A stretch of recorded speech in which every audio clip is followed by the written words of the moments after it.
बिस्मिल्लाहिर्रहमानिर्रहीम अस्सलाम वालेकुम डियर। आज की इस वीडियो में हम चैप्टर 3 का टॉपिक डिस्कस करेंगे, केमिकल बॉन्ड और आयनिक बॉन्ड। तो चलते हैं अपने टॉपिक की तरफ। देखें जी क्या कहता है। A chemical bond is a force of attraction between atoms which holds them together in the form of A molecule और ए कंपाउंड। केमिकल बॉन्ड कशिश की वो कुव्वत है जो एटम्स को मॉलिक्यूल या कंपाउंड की सूरत में बांधे रखती है कि जब दो एटम्स आपस में मिलते हैं वो मिलके बॉन्ड बनाते हैं। और ये बॉन्ड एक ऐसी फोर्स है, एक ऐसी कुव्वत है कशिश की जो दो एटमों को या मॉलिक्यूलों को आपस में जोड़े रखती है, आपस में पकड़ के रखती है। अच्छा आगे देखें। When atoms of different substances approach each other there are two possibilities. अब देखिए क्या कहते हैं। जब दो मुख्तलिफ अशिया के एटम्स एक दूसरे के करीब आते हैं तो दो बातें मुमकिन हो सकती हैं। वो क्या है? दे मे अट्रैक्ट और रिपेल ईच अदर। वो एक दूसरे को या तो अट्रैक्ट कर सकते हैं या फिर क्या कर सकते हैं, वो रिपेल कर सकते हैं। पहली बात यह है कि इनके दरमियान कशिश की कुव्वतें जन्म लें। दूसरे इम्कान यहाँ पे ये है कि इनके दरमियान दफ़ा की कुव्वतें पैदा हो जाएं, रिपल्सिव फोर्सेस गालिब आ जाएं।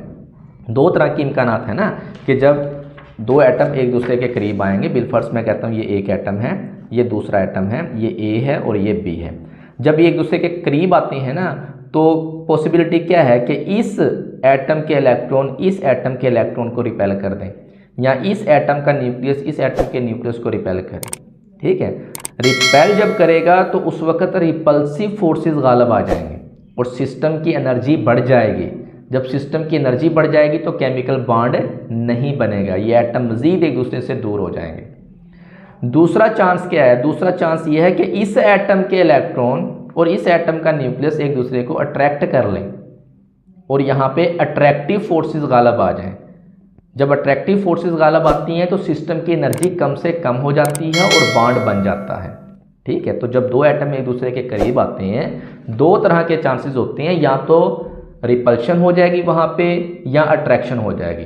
रिपल्शन के नतीजे में सिस्टम की एनर्जी बढ़ जाएगी और बॉन्ड नहीं बनेगा, जबकि अट्रैक्शन के नतीजे में सिस्टम की एनर्जी कम होगी और बॉन्ड बन जाएगा।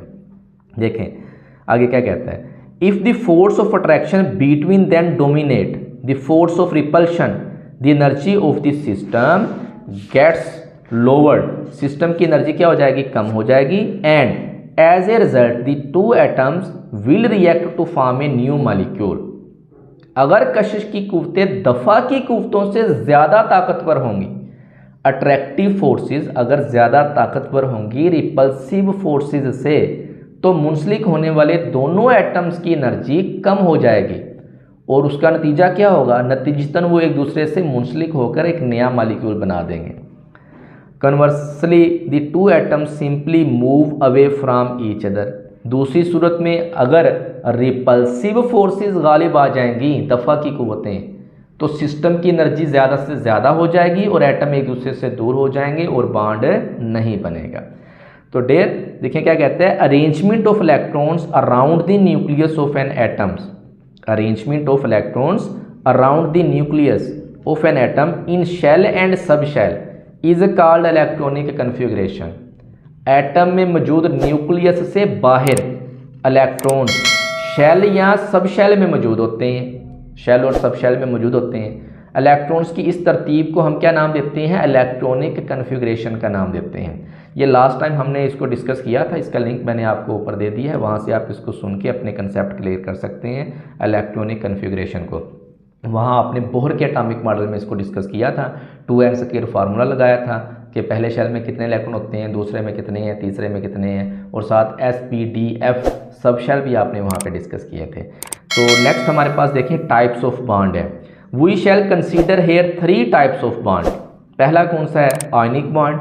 दूसरा कौन सा है? Covalent bond. और तीसरा यहाँ पे है कोऑर्डिनेट कोवलेंट बॉन्ड।